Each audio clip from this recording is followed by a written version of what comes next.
SCP-1020. Object Class, Euclid. Special Containment Procedures. All components of SCP-1020 are to be kept in a storage locker at Sector. The interior of the locker should be monitored by remote video feed at all times. A United States Postmaster General approved mailbox is to be maintained along an active United States Postal Service pickup and delivery route at the closest point possible to Sector, currently data expunged. This mailbox is to be emptied following every active state of SCP-1020, and the resulting letter read and destroyed unless any details in the letter bear further investigation.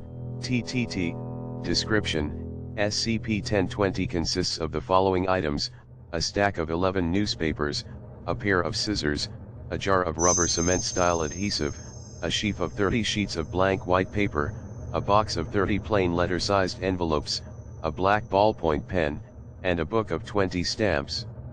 See Addendum SCP-1020-01. The individual components of SCP-1020 cannot be moved more than 4.5 meters away from each other, nor can any barriers be put in place that would prevent the items' interaction. Any attempt to do so meets an unidentified matching force opposing the action. Once every 7 to 22 days, SCP-1020 enters an active state. The newspapers are opened and scattered, and the scissors apparently levitate and cut out letters and words from the newspapers. The rubber cement is uncapped, and adhesive is applied to the cut-out segments, which are affixed to one or more sheets of paper.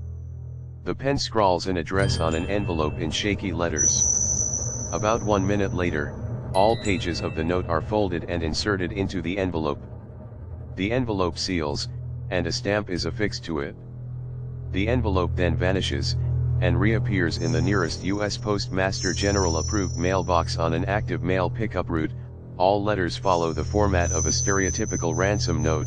The supposed writer of the letter claims I or we have possession of one or more individuals important to the addressee, and makes demands that are to be met at a certain place and time in exchange for the victim's safe return.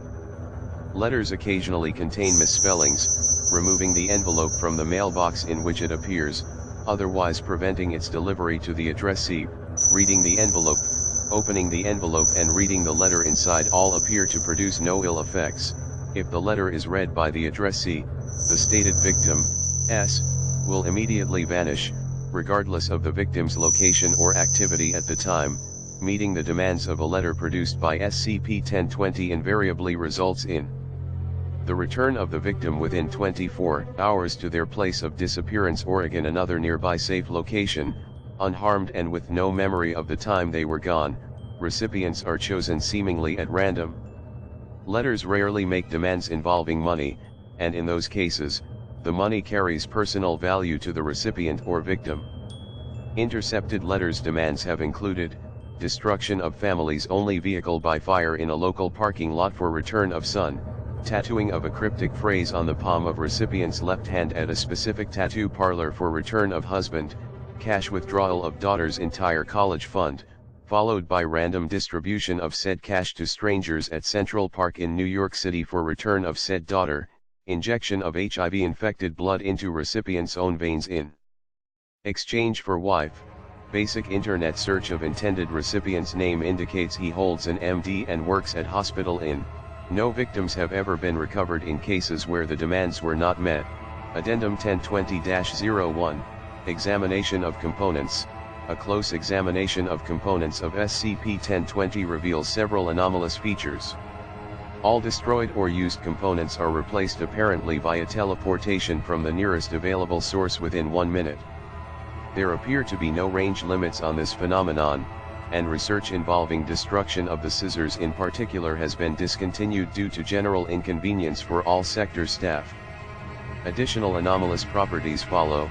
Newspapers, titles and all other text appear to be gibberish, with seemingly random words strung together and interspersed with spaces and punctuation.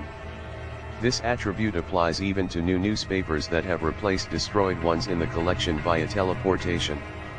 Replacement newspapers are still recognizable by photographic content, font styles, and layout.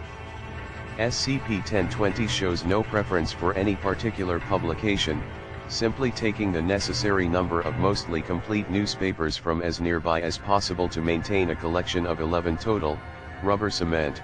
No amount of force yet applied by researchers can open or break the jar. Forces tested are up to N. The adhesive itself comes from an unknown source, as no rubber cement is commonly used on site. Book of stamps. Individual stamps appear to be teleported directly into the book. SCP-1020 will only take modern stamps in this way. The total number of stamps in the book has never dropped below 12. Incident 1020-01, on //20, at approximately 12:30 p.m. local time, a driver struck and effectively destroyed the mailbox located on road, placed there for collection of SCP-1020's letters. A subsequent interview revealed the driver was intoxicated, and there is no indication of any influence by SCP-1020 or any other outside agent.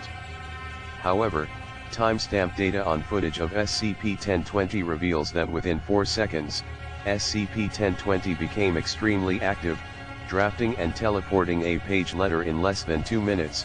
Prior research had revealed the location of the next nearest mailbox, and an MTF was dispatched.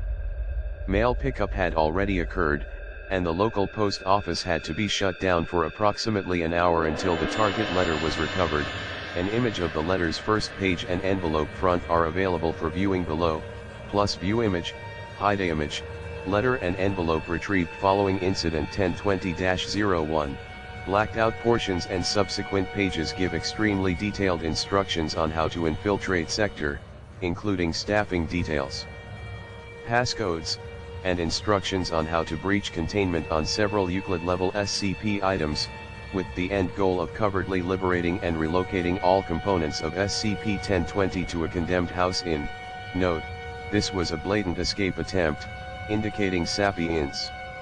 Yes, it was a very stupid escape attempt. But as illogical as this will sound, we're apparently dealing with something that is simultaneously stupid and omniscient, for an unknown value of omniscience. Given just how much inadvertent damage could be caused by another stupid escape attempt coupled with some bad luck, and averted for the price of placing several backup mailboxes, I'm submitting a request for a very slight budget increase. Dr.